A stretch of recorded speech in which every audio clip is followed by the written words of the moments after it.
同款是负责人，有人抽大奖，有人沿路咧压钱。台中一个负责人为银行领2万几块现金出来，放一个外头落地啊内面，结果翘倒摆半路呢，伊这落地啊这个野牛呢袂记得扭，现金沿路一直落，满四界拢是现金。有真个乡亲的看了后呢，拢讲去，加在有2个热心的民众呢，赶紧甲倒扣起来送去派出所。后来一个清点，敢若1000块找无转来尔。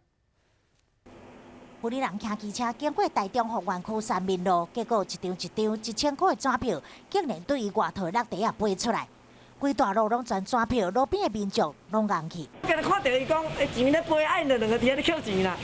爱讲爱钱规大路，竟然来捡，我讲恁2个紧捡去交。两位热心的民众赶紧挖起倒扣，随后把这纸票送去派出所。这粒纸票负责人完全唔知讲家己的钱已经落去啊！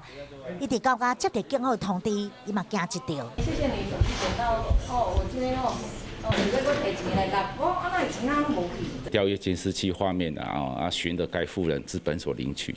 他非常的感谢啊，非常感谢这2名识货的民众啊。好佳在23000外块，当讲完全拢找倒来，只差1000块。当时负责人将这纸票放伫这外头落地啊，结果这野牛咧袂记扭起来，这纸票就安尼沿路一直飞出来。警方提醒民众出门爱随时确认身上的财物，若是有需要保护咧，卖使请警方协助。